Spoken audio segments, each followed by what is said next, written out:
때에 그때부터 교회가 시작되었다고 했습니다. 광야교회, 오늘 우리 교회의 가장 원초적인 프로토타입의 교회가 세워진 것입니다. 이 광야교회는 그 교회의 모습이, 그리고 그 교회가 겪어간 과정이 하나님의 구속사에 있어서 우리 인생, 신앙생활의 여정과도 상당히 유사합니다. 요단강을 건너기 전에 먼저 홍해를 건너서 홍해 갈라지고 이스라엘 백성이 나왔습니다. 이것은 함께 세례받은 것과도 같습니다. 애굽에서 종살이 하다가 풀려나서 자유로운 존재가 되었습니다. 광야로 나갔습니다. 이제는 저들을 종으로 속박할 것이 아무것도 없습니다.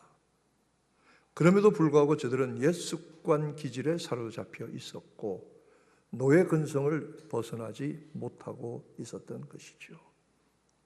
소유권도 결정권도 없는 노예로서 그렇게 400여 년 동안 살아왔기 때문에 저들에게는 신앙적인 결단이나 혹은 장래에 대한 비전도 없이 그냥 끌려갈 수밖에 없었던 것입니다. 우리가 예수 믿어서 죄사함 받고 구원 얻는다고 해서 우리의 생활이 무조건 형통하게 되는 것은 아닙니다. 광야는 끊임없이 고난과 시련이 기다리고 있는 것처럼 우리의 가는 길도 그러합니다. 예수 믿는다고 만사 형통되는 것은 절대로 아닙니다. 그러나 그 많은 고난을 거쳐서 결국은 이스라엘 백성이 광야길을 떠나서 요단강을 건너 가나안으로 들어갈 수가 있게 되는 것입니다. 이것은 가나안에 들어가는, 약속된 땅에 들어가는 구원의 완성, 천국에 이르는 것과 같이 이해할 수가 있습니다. 우리 찬송가에도 며칠 후 요단강 건너가, 요단강 저 건너편에, 그래서 요단강을 건너가면 천국에 들어가는 죽는 길이라 생각하고 있습니다만은, 저는 한 번은 이스라엘 가서 요단강을 여기도 갔다가 저기도 갔다가 여기도 갔다가 저기도 갔다 했으니까 뭐 수도 없이 죽었다 사는 건가요? 네, 그렇게 한번 해보았습니다. 광야교회, 이스라엘이 하나님의 은혜와 능력으로 애굽에 나온 다음부터 저들은 한순간의 불신앙과 불순종으로 엄청난 연단을 받게 되었던 것입니다. 가데스 바네아라는 곳에 이르렀을 때입니다. 모세가 이스라엘 12지파 중에서 각 대표자 한 명씩을 택하여서 12명을 가나안 땅의 정탐꾼 스파이로 들여보냈습니다. 정찰하고 오라고. 40일 후에 저희들이 정탐을 끝나고 돌아와서 보고를 할 때에 저들은 절망적인 보고를 합니다. 그 땅의 성벽은 얼마나 크고 높고 두터운지 모릅니다. 도저히 우리가 뚫고 들어갈 수 없습니다. 그 땅의 거민들은 네피림 아낙 자손들로서 얼마나 키가 크고 장대한 사람들인지 모릅니다. 우리는 그들과 비교하면 메뚜기 같은 존재들입니다. 그 땅의 산물은 풍성하고 부요하여서 그 사람들이 포도 한 송이를 들고 가는데 손으로 들고 가지 못하고 막대기를 끼워서 어깨에 두 사람이 메고 갈 정도입니다. 우리는 도저히 이 땅을 얻을 수가 없습니다. 어떻게 하나님께서 우리가 도저히 들어가지도 못할 땅에 들어가라고 하셔서 이곳에서 다 죽게 하십니까? 그때 모든 백성들이 밤을 새워서 통곡하고 모세와 하나님을 원망했다고 했습니다. 단 두 사람, 에브라임 지파인 눈의 아들 여호수아와 유다 지파인 갈렙 두 사람만 나서서 아닙니다. 하나님이 함께 하시면, 하나님이 우리에게 이 땅을 주시면 저들은 우리의 밥입니다. 믿음으로 나가십시다. 그런데 사람들은 듣지 않았습니다. 절망이 앞섰기 때문입니다. 그런데 그 가데스 바네아에서부터 가나안 들어가는 거리는 불과 3일 길입니다. 3일 길.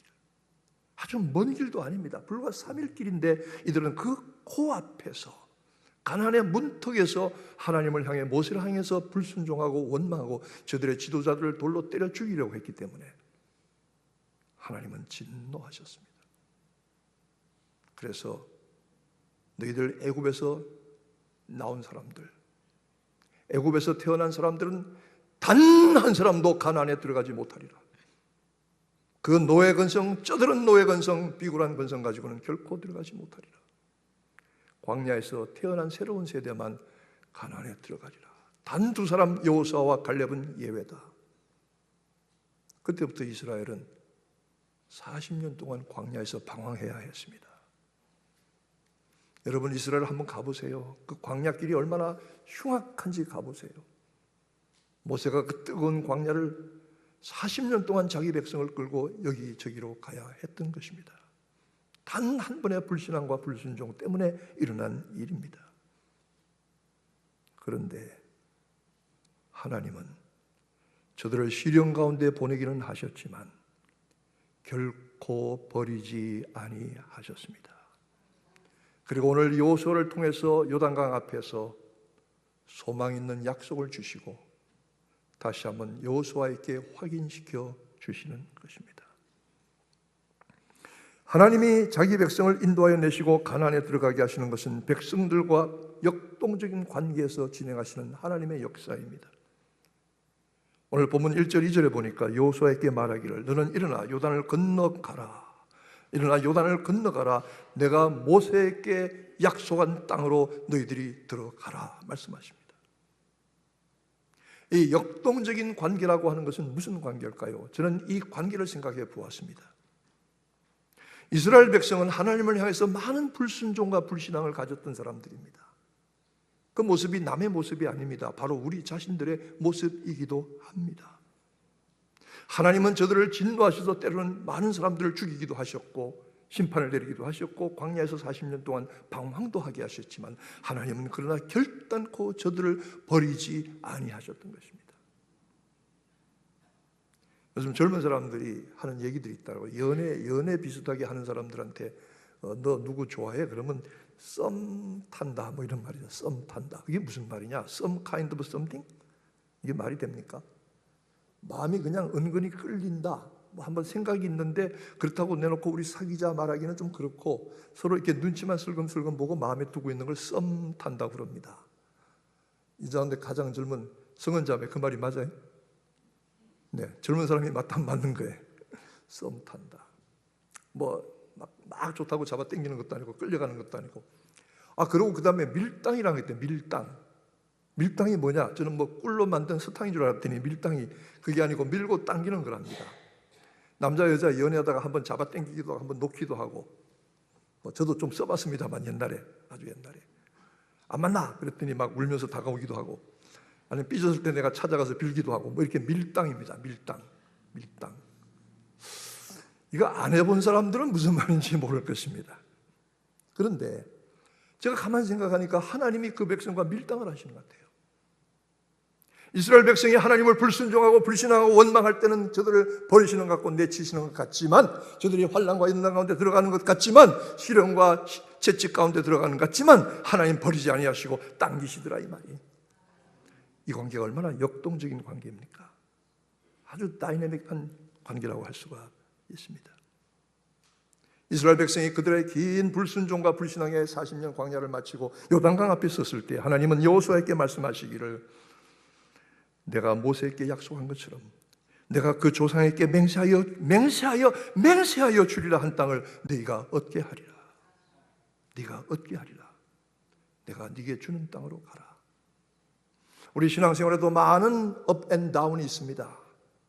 우리 신앙생활 잘하는 것 같은가 하면 하나님을 멀리 떠났거나 마음속에 섭섭한 생각이 있어 시험 들기도 하고 신앙생활이 소홀해지기도 하고 때로는 내가 하나님 원하시지 않은 방탕한 길로 가기도 하지만 하나님 버리지 아니하십니다.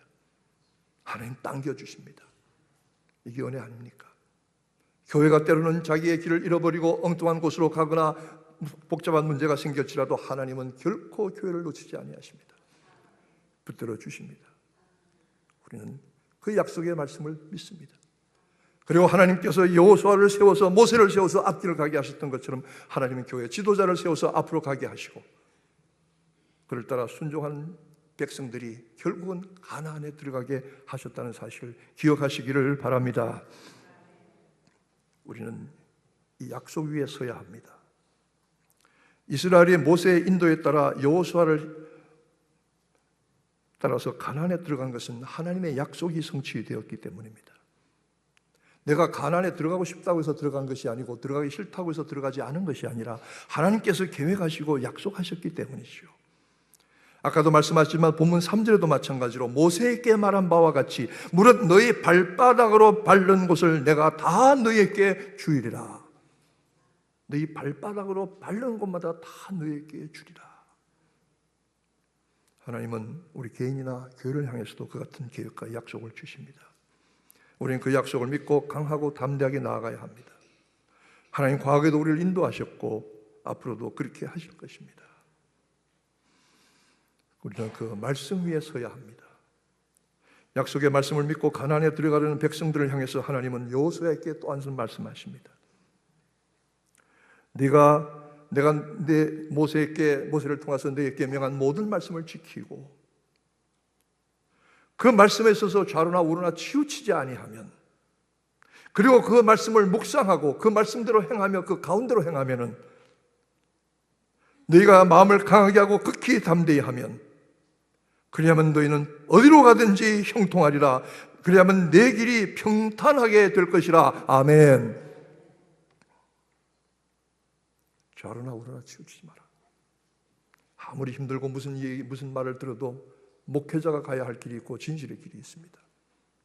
돌을 맞을지라도 가야 할 길이 있습니다. 포기하고 양보할 수 없는 길이 있습니다. 결국은 하나님이 아실 것입니다. 우리는 그 길을 가는 것입니다. 좌로나 우로나 치우치지 않으려고 합니다. 제가 어디에서 목회할 때 그 전에 어떤 집사님 한 분이 비즈니스를 하셨는데, 그 비즈니스가 무슨 비즈니스냐면 커피, 땅콩, 사탕 가게를 하셔요. 커피도 저는 그렇게 많은 줄 몰랐어요.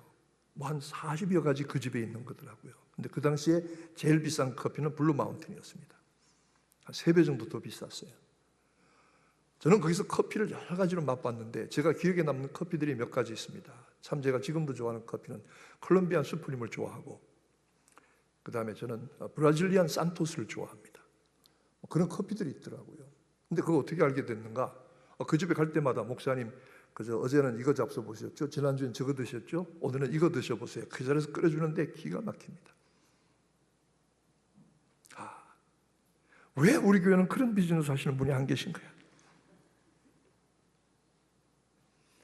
땅콩도 그렇게 종류가 많은지 몰랐어요. 저는 땅콩만 있는 줄 알았어요. 뭐 얼마나 낫드의 종류가 많은지 몰라요. 가득해요. 그 다음에 사탕도 종류가 굉장히 많아요. 그러면 그 통로에 사탕병들이 양쪽에 쫙 놓여 있습니다. 먹음직하고 예쁜 사탕들이 끄덕끄덕 담겨 있습니다. 저는 그때 저희 아들이 3살인가 4살 때인데 가끔 그 집에 데리고 갔습니다. 그래서 입구에서부터 저 안으로 들어갈 때 사탕병이 놓인 양쪽을 통과하면서 아들에게 늘 여호수아의 말씀을 전했습니다. 너는 좌로나 우로나 치우치지 말고.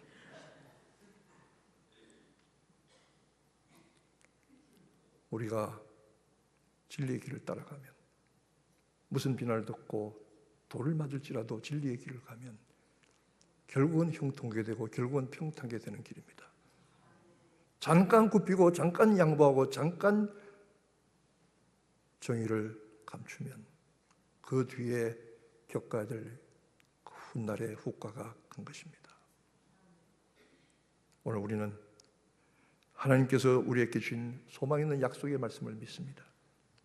광야의 교회를 결국은 가나안에 들어가게 하셨던 건 마찬가지로 우리의 인생도 결국은 하나님께서, 우리 교회도 결국은 약속된 땅에 들이실 줄로 믿습니다. 이 은혜, 이 약속 위에 굳게 서는 여러분 되시기를 축원합니다. 기도하겠습니다. 하나님 아버지, 소망 있는 약속을 이스라엘 백성들에게 주셨습니다. 저들이 불순종 불신앙 하나님을 거역하는 것 같지만, 하나님 저들을 놓으시는 것 같지만 다시 당겨주시고 저들을 인도하셔서 결국은 약속의 땅에 들어가게 하셨습니다. 오늘 우리의 삶이나 우리의 교회도 좌로나 우로나 치우치지 아니하고 진리의 길로 가서 약속된 땅, 천성에 이르는 성도들과 교회가 되게 하시기를 우리 주님 예수님의 이름으로 기도하옵나이다.